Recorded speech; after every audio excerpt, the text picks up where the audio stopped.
Here we are. Good day, everybody. Here we are. To another segment of Expert in the House.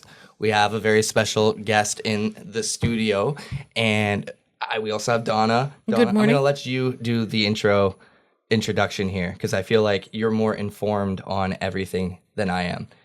So take it away. All right. So we have Cyndy Bondy in this morning, and Cyndy is an expert in color and fashion and makeup and hair. You just cover the whole gamut. That's why you're sitting here looking all well put together, you know. PD and I kind of look like we just rolled out of bed, and Cindy's all like, well. Yeah, I know. We were actually just talking about colors, and she brought up the point that I'm wearing all black. I very do lack the colors lately. So it's awesome to have you here in the studio. Thank you for having me. Appreciate being here. Yeah, no, we appreciate you coming in. So yesterday, I was fortunate enough, Joanna and I both were fortunate enough to have our colors done. And it was a very interesting process. There was so much more to it than what I was honestly, what I was expecting when I went was that you were just going to hold color swatches up to my cheek, or, you know what I mean? Just that kind of, oh, you shouldn't wear this color, you should wear this color. Right. But the science behind this, like you went by eyes and hair and all the colors. Yeah. There's definitely a lot involved in doing a full color analysis because it is our natural harmony. It's how we're made. It's our genetics. So it's more than just, I love that TikTok has brought awareness back to color analysis. Though, it's a little bit tough to put your face in a little screen and say, oh, okay, these look good on me. I'm whatever season. And you're, like you said, it is a lot more scientific than that. So the very first thing I do, as you saw yesterday, I look at eye color, eye pattern. There's some really big giveaways with what your eyes actually look like, whether you have a cool eye or a warm eye. And then I also look at your skin, your overtone, your undertone, and your hair color and hair texture. There's a lot of things that go into doing a proper color analysis before we even start with the swatches. So let's talk about where you started. Where did I start with the color analysis? Yeah, like how did you get into this whole business? That's really interesting because I had started working for a company, like a multi-level company, and they were selling cosmetics. And this was pretty close to 20 years ago. And I said, how do I know what colors to sell people? Because, it was very expensive makeup. And I said, I don't feel right for people, especially family members, because that's where you start out. Right. And I wanted to make sure that I was putting everybody in the right colors and making them look proper. And they said, just use your best guess. And I thought that just didn't sit well with me. So I was telling my girlfriend and she said, my mom does color analysis. And she could probably teach you. So I ended up taking the course first with her, with Joan Bachmeyer. And then I decided, after doing that for a few years, I decided I needed more. I wanted to get more into the style and all the other forms of color and dressing and everything that comes with it. So I took an online course with George Brown College. Again, that was a few years later, but that was where I started with the color analysis. And then, so I would do everyday makeup and teach ladies everyday makeup and do the colors. And then it kind of went dull for a little bit. Because people would be like, what do you mean? What do you do? What does that mean? And they didn't. And so trying to explain it is very difficult. But as you saw yesterday, seeing is believing. Oh, absolutely. Right. So once and that was before the online presence. So it was very hard to promote colors back then, because you couldn't understand visually what you were needing to see, right? So like I said, that's where it started 20 years ago. So I've been doing it that long. I love it. It is my favorite thing to do. So you've got some bigger stuff. Like you've got New York, you've got Toronto, you've been everywhere, right? Training and working. Yeah, I go to New York every year. At least once a year, I go to the big makeup show. I meet a lot of makeup artists, celebrity artists, makeup owners, Janessa Myricks. I mean, Eastham Cosmetics. I've met a lot of these people, and they're so informative, and they're very, very gracious to share their knowledge with you. They figure you're investing in yourself by going to these trade shows and doing these extra classes. So they're so one-on-one and hands-on with you. I've learned a ton going there. I mean, and New York is my happy place. It's my favorite place to go. So I totally enjoy that. And other makeup artists, I'm in a good group of as far as the makeup goes, I'm in a really good group of friends. We kind of help each other out. I can't do this. Can you help me out? We try and help each other out in a very difficult industry because the market is flooded with makeup artists right now. It's very competitive. It is very, very competitive. So, when you get yourself in a good core group of friends and associates, it's very helpful. It's nice to help each other out. So that's always fun. Are you a big fan of art? That's a funny question because I've never felt personally that I was very artistic. In high school, I dreaded taking an art class. And I've learned to appreciate it over the years, and especially since I started with the color because, I was going to say, you probably have a keen eye for looking at art in a way that none of us do. You can see like, oh, wow, this artist really took the time to make sure that the colors like complemented each other or, I would assume you have an insane amount of color theory.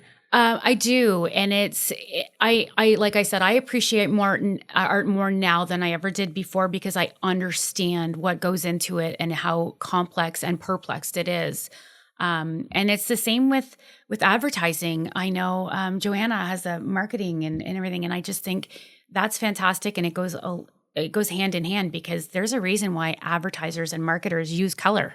Mm-hmm. Absolutely. There's a reason why cereal boxes are bright blues, reds, and yellows because they're very eye-catching.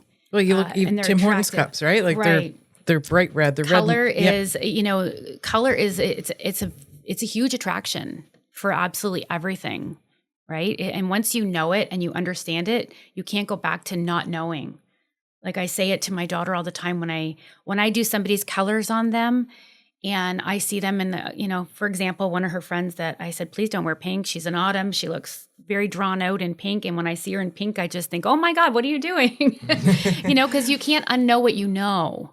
Mm. So, and it goes the same with an artist. What's your favorite color? Pink. Interesting. For me, my favorite color is pink. I love pink. It is blues and pinks are my best colors, being I am a cool summer. I'm always drawn to pink. My whole studio is done in pink. And it's good because I'm attracted to a color that works for me. So I enjoy and I appreciate having the pink around me. Oh, what about you? What's your favorite color, Petey? My favorite color? Well, I was a Spider-Man fan growing up, so red. But okay. I guess it's a shade of pink, right? So yeah. Pink is a shade of red, I should say. Pink is a shade of red, exactly. And for sure you would wear red well. Thank you. Where did this passion for color, like your whole life, did you just maybe not know this was exactly the route you were going to go, but did you know it had something to do with visual appeal or being able to make something very satisfyingly pretty? Not at all. It didn't hit me until my 30s, actually, because I had a corporate job. I had an office job for so many years. So I dressed the part, the suits and the heels and all that other fun stuff. And then after I had my kids, I took a little time off. And that's when I started selling the makeup. So it was that was my turning point, is when I started working for this company and selling cosmetics. And then for whatever reason, I just knew that color was important. To choose the right color for somebody, I knew that it was a very important process to help save time and money. And when you started to see putting people in the right color, it was a game changer for me. Like I fell in love with this course immediately. And it was really tough because the instructor at one point would throw 1,000 paint chips on the table and say, sort them between warm and cool. And it was mind boggling, right? Because you had to try.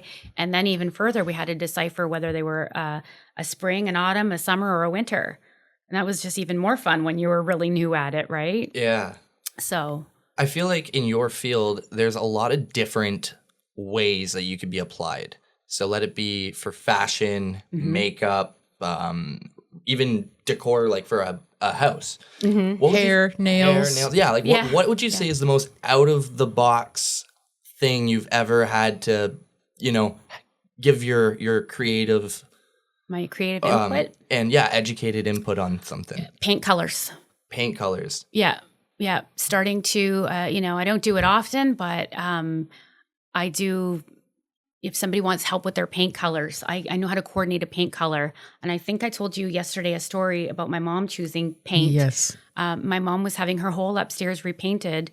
And so we went to Home Depot to pick out colors, and I already knew what her kitchen color was. And because her kitchen was a runoff to the dining room, I knew we had to stay within a cool gray tone. So we were at Home Depot and we were sorting through colors, paint chips. And, I was saying to my mom, she picked one out and I said, that's a little bit warm. You need to stay on the cooler side. We're going to try and keep it like nice and collective together. And the guy that works there was fascinated because I was telling her, I was explaining a little bit about the grays and why she needed this gray. And he came over and he said, boy, you really know your colors. So my mom just laughed and she said, that's what she does for a living. So, but I do like that. But I can't think of anything crazy outside of the box. I'm just thinking, like, what if you were to design, like not design the car itself, but imagine if you could pre-choose people's exotic vehicles to match like the wheels with the color, with the shape of the car and everything. I don't know. I think you could, there's a hidden market there for... You're really thinking out box this morning. Yeah, you're really throwing them at me to think hard. Well, because a lot of rich people, they'll get like a really nice car and they'll either get it stock or they pick the worst choice ever. And they thought it was a great idea. There's a lot of ugly cars. Yeah, and it's like, oh, you ruined it. So I don't know. I feel like if they hired someone like you to go, like from down to the color of the wheels, the paint job, the design of it based off of the shape of the car. I don't know. There's a hidden market. He's creating a whole new that is whole new really market for you. interesting. Obviously, something I've never thought about. My son is a huge car guy. You could show him a rim off anything, and he would know exactly what car that came from. Oh wow! So between the two of us, we probably could do something like that. But I never. Yeah, that's.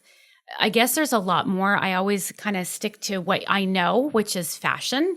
But yeah, that's a. You threw that one out of left field for me. Something to think it about. popped in my head, and I thought I had to mention it. That's pretty interesting.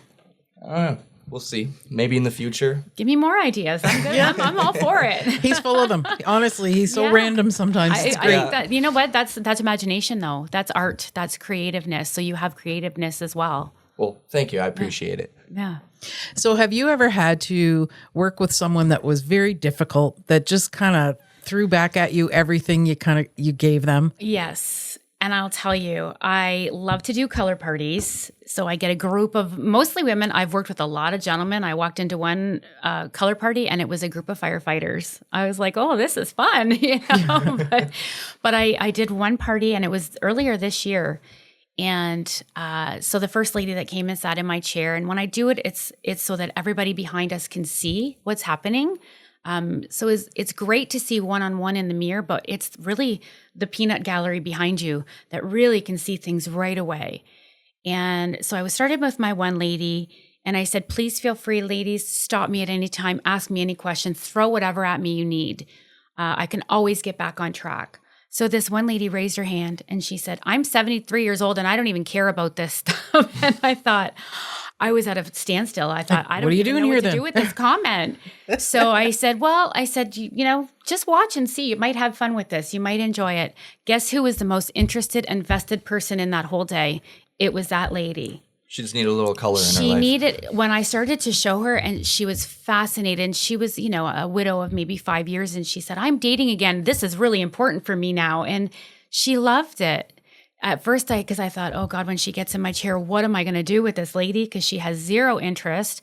And by the time she sat in my chair, she was like totally thrilled to be in my chair and like watching what was happening. So I've had a few, and I've had a few people that as soon as they sit in my chair, I tell them, whatever you're here for, I am so honest.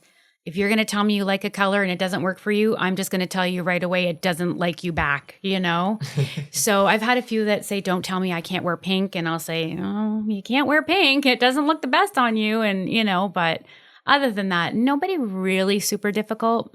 Oh, that's good. And for anyone that has never had this done, it is actually a very interesting process. So yesterday we started, Joanna went first and I'm standing behind, I'm looking in the mirror, and Cyndy puts like these swatches over, and they're very close in color. Sorry, PD, am I throwing this off. They're very close in color, but enough of a difference that you can see, right? That they're different. But the one compared to the other was like almost turning a light off and on. Really? Yeah, like what it does to your skin color, everything. It was amazing. Interesting. I didn't realize how much color played. Very impactful. Yeah. Yeah, it definitely is. You know, when we determine your like I said, there's a process. We look at your assessment, your eyes, your hair, your skin, and then what you're talking about, Donna, is like the draping. And I use to determine whether you're warm or cool. We use a coral drape or a pink one. And as soon as I put the pink one on Joanna, she lit up like she was bright. Her redness in her face just disappeared, and she looked so vibrant. When we put the coral on her, her face fell flat. She had no definition left. Her eyes just got dull. Under her eyes was very dark. And then it was the complete opposite for Donna, because when we put the pink on Donna, she turned jaundice. Like she just like her color got lost. And then when we put the coral on her, she just lit up. So interesting. It's amazing the difference. Like you don't realize it until you actually are standing there watching it. Yeah. I feel like I have a kind of slight bit of understanding just because like I do like the video edits, right? And I have to color correct all of these shots that we're filming right now. Absolutely. And it's interesting to know because I use a computer that has its own software and I just hit the correction button, right? And it does it. Yeah, and then I make minor tweaks here and there, but you already know what it needs and you do it in real time. And that just blows my mind. You're doing like what my computer does for me. Right. Instantly. Like, yeah, that's crazy. That's when you're walking down the street, are you thinking you shouldn't wear that? I'm you look terrible. great in that. I'm terrible. And it's really funny because my daughter was quite young when I started doing this. And so she didn't quite appreciate it. So when she'd want to buy something, I'm like, oh, Shauna, that's not really your color. I tried to be ginger with her and not, overpower her. I wanted her to have her own choices. But then when we were out, that's what I would do. I would say, oh boy, she's wearing a color. It just does not. And she's like, oh my God, Mom, stop, Well, then I trained her. So she's been doing colors for about 4 years now. And so she totally understands. So now she appreciates it. And we were actually just at an event earlier this year. And so it was a room full of women, and one of the ladies down the table from us was wearing this pink that she was in autumn, and it was this bright pink that did not work for her. So my daughter kind of nudged me and she said, Mom, I don't think that pink looks very good on her. And I said, now you appreciate it, because you understand. And once you know something, you can't unknow it. Yes. And you can't unsee it. And so it is difficult. Sometimes I have to learn to like zip it because I don't want to offend anybody that, But it's hard because I do know and I understand the concept so well that I can get myself into trouble from time to time. There's no doubt. But it did help. I will tell you, my daughter's a model and she does pageants. And she will never buy a dress without me. And 90% of those girls that do the pageants locally will not buy a dress without my input. Your stamp of approval. My stamp of approval, because they want to know, like, hey, is this color going to show well on me? And it's very important because, like, a color can make or break you, believe it or not. Oh, absolutely. Yeah. And the other thing is, you don't just do colors; you do style as well. So I do. The cut of a dress, all of it. It's a well put together package, and I just think. I really struggle with the in style moments. Just because something's in style doesn't mean it's going to work for you. Every season they have in colors doesn't mean it's going to work for you. I know it's popular and it's in style, but it doesn't mean it's good for everybody. Like last year, Barbie pink was in. I could knock that off, no problem. But somebody else, not a good color, right? So it's knowing what works for you. It's knowing what works for your body shape, your type. And there's a lot that goes into it. I love personal shopping because I like to get my clients to think outside the box and try and get them to try something they would never try before. And that's always very fulfilling to me when I walk out with people and they are just so appreciative of that saving money. You can learn how to build a wardrobe on a good budget because you buy things that are going to work for you. You have the right pieces. Yeah. On average, how many things should you have in your wardrobe? 10. Really? Yeah. Oh my. 10. And that's including your shoes. That's including some shoes. You need your few key pieces. Everybody needs a good pair of black dress pants. Mm-hmm. And a key, here's a fun tip. If you're looking for black dress pants, if you can find a zipper side, like, a dress pant that zips up the side, they're always a definitely better, more flattering fit. So if you can find a good pair of pants, I have one that I found last year. I bought it in 3 colors. I loved the pants so much that I bought them in 3 colors. Wow. So you need your pants, you need a blazer. Everybody should have a blazer, a good pair of jeans, which by far is the hardest product to shop for. It's the hardest piece of clothing. You have to go in with a good mindset and you have to try on at least 20 pairs. You need different sizes, different styles. You need a good shoe. You need a nice dress shoe, a nice casual shoe. So 10 is good because you can mix and match. It's you buy a couple pairs of bottoms, tops are a dime a dozen. You can find lots of tops, but it's finding good pants. And then once you do, you mix and match. What did you think? How many did you think key pieces? I'm just 700. I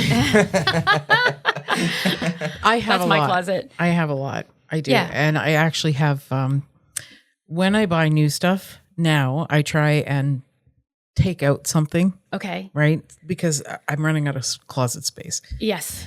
So I have right at this point in time in my bedroom, this massive garbage bag full of clothes that I'm going to donate. Wonderful. And some of them are dress clothes like that I just don't wear. Right. If I see something on sale, I bring it home. I'll put it in my closet. Sometimes I forget about it. I've donated stuff that still has tags. Yeah. Yeah. My husband It's was giving me crap the other day because of the shoes.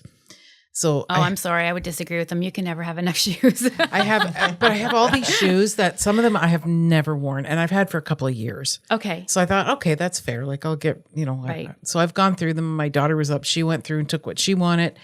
So now I still probably have 10, 12 pairs that will go in that donation bag. So you're aware that you have a full closet. I'm aware I have a shopping problem. Okay. So let me ask you a question then.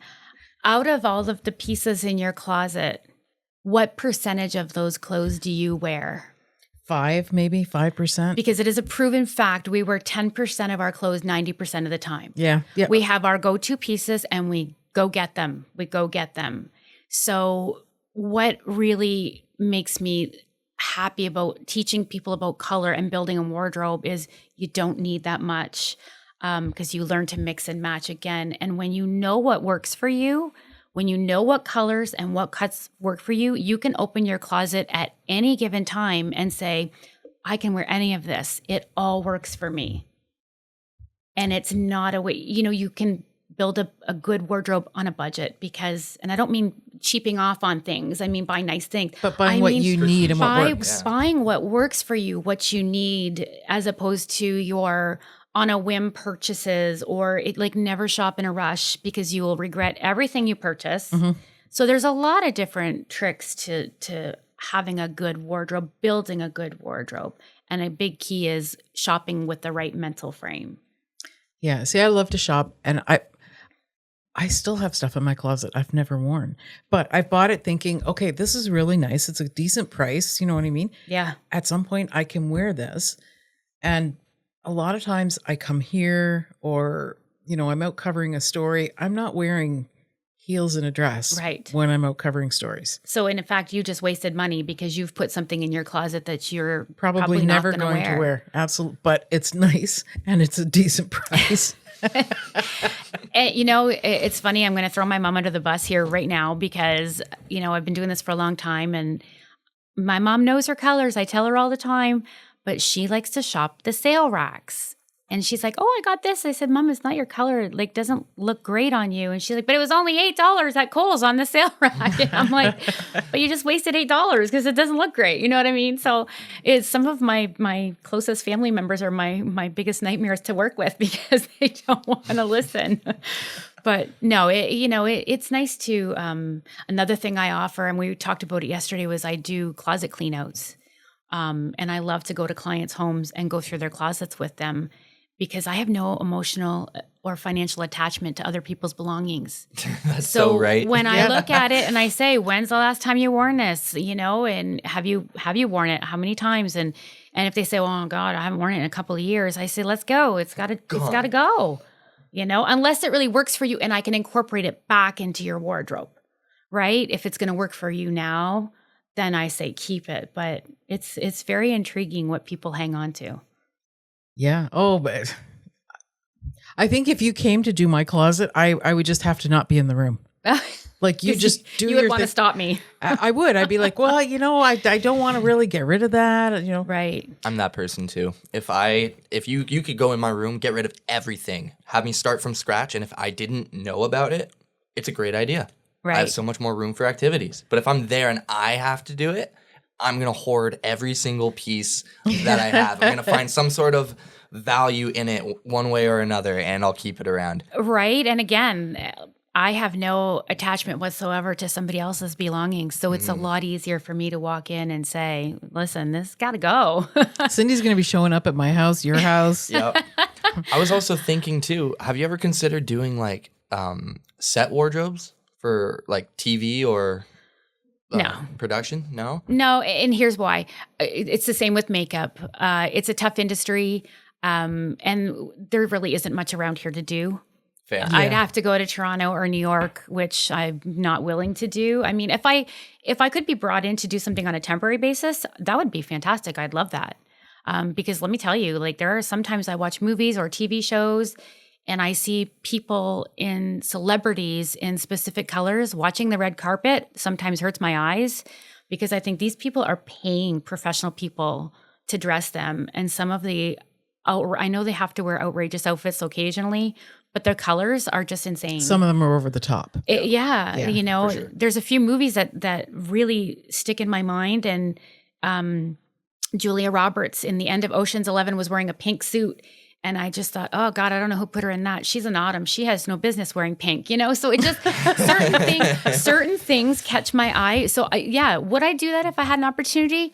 Sure. But locally, there's not much around. I would have to travel or go elsewhere, which if they were going to put me up, I would be all for it. But yeah. That makes sense. Yeah. Well, we got 15 seconds before the top of the hour news commences. Okay, we'll take a break for the news, and then we will be back after it. Yeah. Welcome back to our segment of Expert in the House. We have special guest Cyndy Bondy. Thank you so much for taking the time to come in and share about this amazing field of work that I personally didn't even know existed. And it really is, it's almost like in the Matrix when you take the red pill and like you're aware of everything now. And I didn't realize how much the color actually played into effect when it comes to people's complexions and their outfits and everything in between. I don't know. It's just, it's crazy. Donna, you're also here. Yeah. Sorry. I completely. You forgot? Yeah, I skipped over you. I'm sorry. It's all right. I'm used to it. We're here. We're having fun. We are. The one thing you said yesterday that really kind of resonated was when you're wearing the colors that you should be wearing, whether you realize it or not, you feel good. Yes. Like you just feel overall better. And especially knowing what your colors are and when you wear them, it's a proven fact. When we look good, we feel good. And when we wear colors that work for us, they do make us feel good because we know we can look in the mirror and go, wow, this looks great. And I feel great. So yeah, it is a mind thing. Oh, for sure. You know, for sure. And color is very powerful. Color is very, very powerful. Even the psychology of color. I know we talked about it. We spoke about it briefly yesterday. There are certain colors that you can wear for certain things and certain colors you shouldn't wear.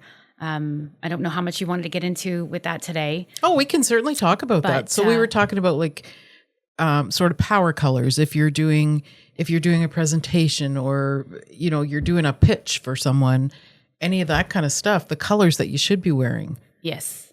Okay. That makes sense. So like I'm going to assume probably like what, like your reds or for like a power, like signify power or like a presentation or something? Sure. It's more of a like a focal point color, because somebody like Donna, if she was in a true bright red, it's not complementing to her. She would need more of an orange, or so it's a good color that works for you, right? Okay. So when we talk about somebody doing a presentation, if you're looking for all eyes to stay on you, don't dress in all black, because people will still look at you and listen. But if you wear a color as a focal point, like a bright color, again, like for me, it would be red or bright pink or blue, something bright and eye catching. That's when your eyes stay on you. One of the exercises we did in our color class, and I told Donna yesterday, before our class started, we had no idea what this was for. We had 3 ladies come on stage. One wore navy blue, one wore red, and one wore brown. Okay.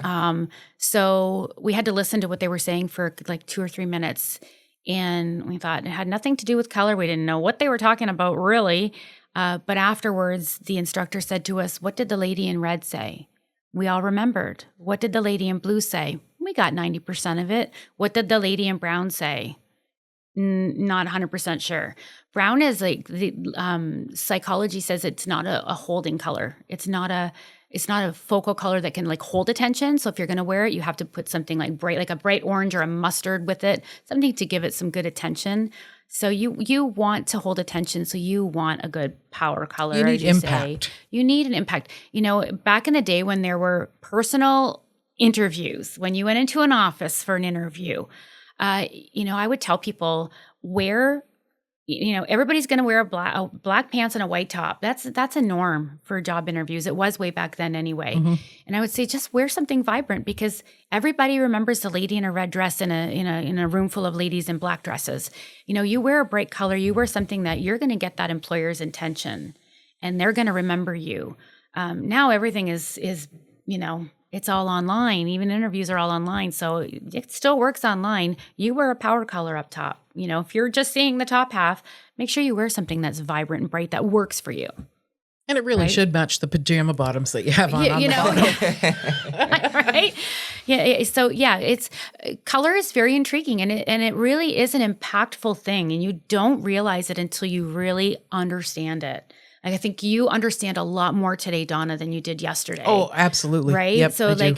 it's funny because I say, obviously I know what I know, but now that you know, when you're shopping, you're going to start to think about, okay, what did Cyndy say? And what was that again? Like, you're going to start to remember our conversation. You're going to start to think about all the colors that we draped over you. Mm-hmm. And you're now going to see shopping a little bit different too, because I'm you're going to be looking at people thinking that doesn't look good on me. Okay.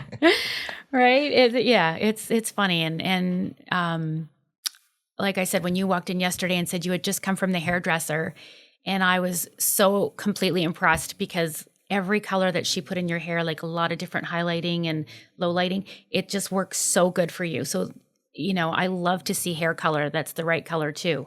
Yeah. And for my hair, pick a color, because every month it's kind of different a little bit. But it has to be a warm color. You could never go with an ashy blonde or anything, because you are so warm. I went blonde once. I did go completely blonde. How was that? It wasn't. It was awful. It was terrible. I looked terrible. I looked very washed out.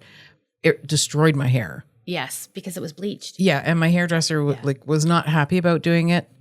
Yeah. But I bugged enough. Was it your request? Yeah. Oh, absolutely. Okay. Yeah. So she tried to talk you out of it. Yeah, 100%. But I was adamant. I Sure. want to try blonde. And I did it. And I was blonde for a couple of months, but it was just not worth the upkeep. No. And so it's right down to the hair color. Doing the proper hair color is also very key. It will throw you off. I always say, you're created with your own natural harmony, because it's all genetics, right? So your eyes, your hair color, your skin color, they're all the way they're supposed to be. So when you do something that throws that off so much, then you're just taking yourself out of your natural look.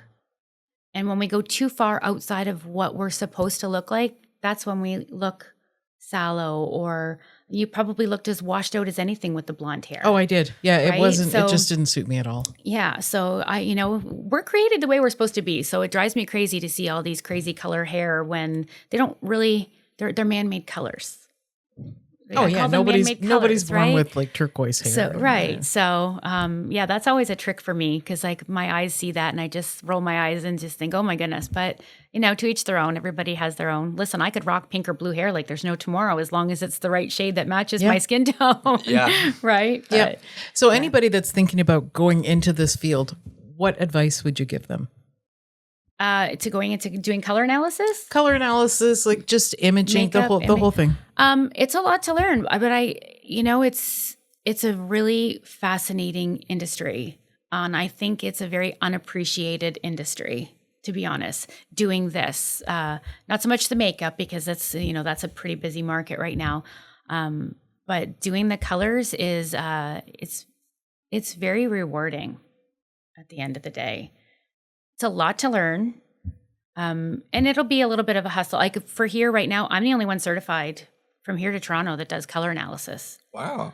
I'm getting even a lot of Americans that have been coming over because there's only a couple over there and they're charging through the nose for that. So, it's just put in the time, put in the effort, and appreciate it.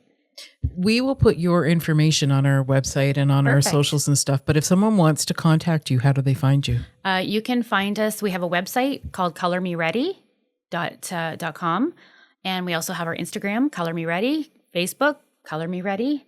Or you can, reach out through my cell phone. My number's all over the place on my website. So Cyndy does color parties, and you have to have a minimum of 5 people.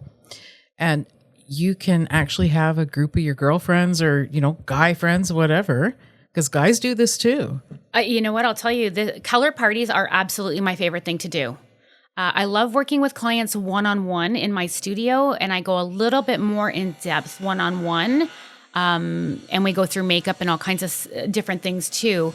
But working in a group setting is unbelievable because when you have a group, I just did one last weekend and it was 10 ladies. And they just become so intrigued that by usually the second person sitting in my chair or third person, everybody wants to guess. They're, they all sit around and they go, oh, I think she's going to be a Summer. And it turns into a guessing game. And it's really a fun event. And you can watch, again, I say it all the time, seeing is believing. When you see what happens to you or other people, it's very intriguing. Yes, I'm still kind of in awe a little bit about the difference. Yeah. Yesterday. So that's it for this week. And honestly, if you're thinking about having your colors done, reach out to Cyndy and do it. It is worth doing. I learned so much, yesterday having it done.